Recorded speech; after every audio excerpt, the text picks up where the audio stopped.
we had one more destination left. For the last couple weeks, we explored remote island paradises and jungle villages. But it was time to visit the heart of the country, Manila. There's not so many travelers visit Manila. Most of people they come here and just go to islands, but never come to Manila. But that's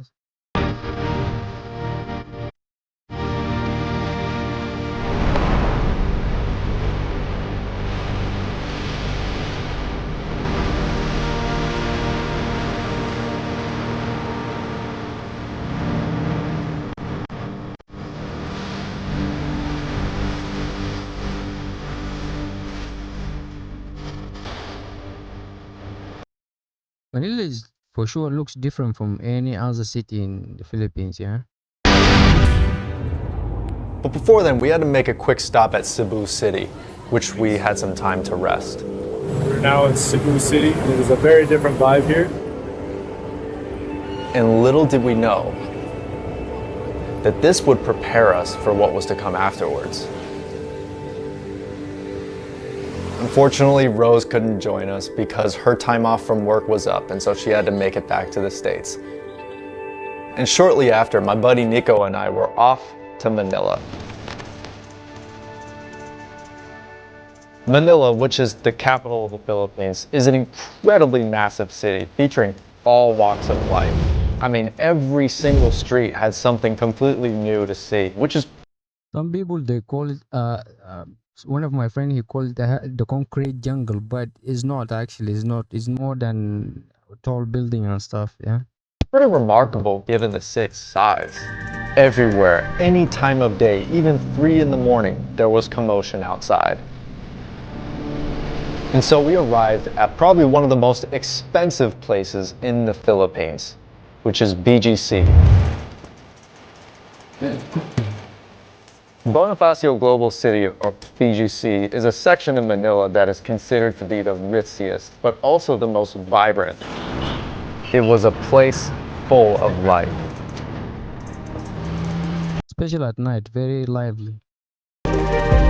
Here you will find modern innovation at its finest. Families out and about, couples out on dates, and one huge screen. And whatever this is. 3D screen is very famous. The area is filled with immense skyscrapers, 10 times bigger than any building I've seen in the USA. It's almost like they were mega buildings.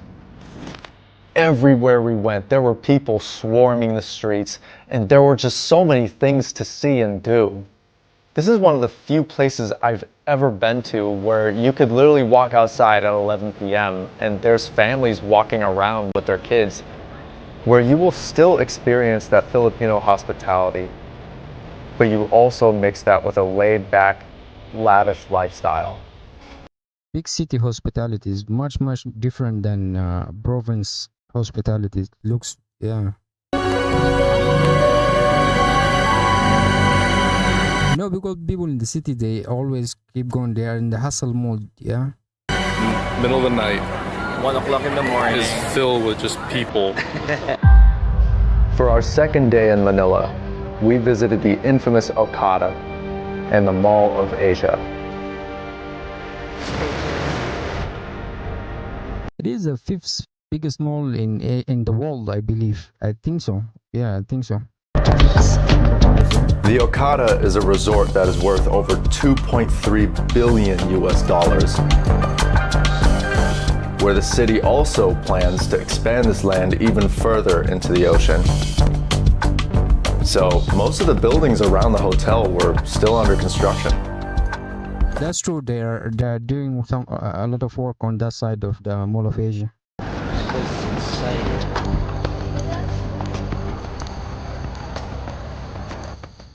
And the Mall of Asia, well, let's just say there's a reason why they call it the Mall of Asia.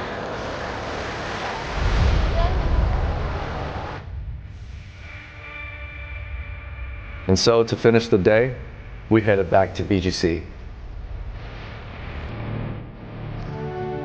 We went to this rooftop bar and I looked out from the window and I saw very clearly what was BGC and what wasn't. It's huge. It's very big. And I just found it so crazy how a city can change within just one block. That's when I started to see that life in the cities is incredibly difficult. The daily commute with the traffic, the heat, the increased cost of living. After all, it is significantly more difficult to earn $1 here than it is back in the States.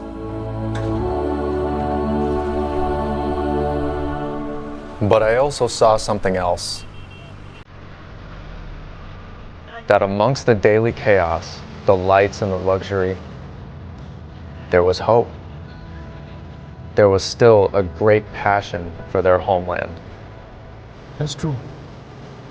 And that passion is what made my second trip to the Philippines absolutely unforgettable. That's 100% true. People is everything, yeah.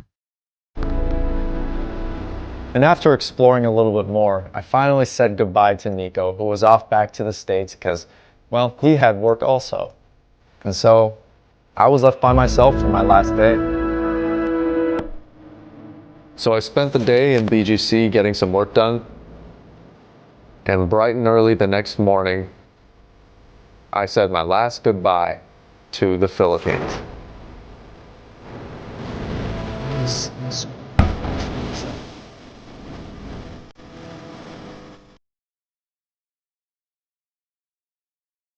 Very sad when you get connected with the people and everything, and then you just leave. Then, yeah.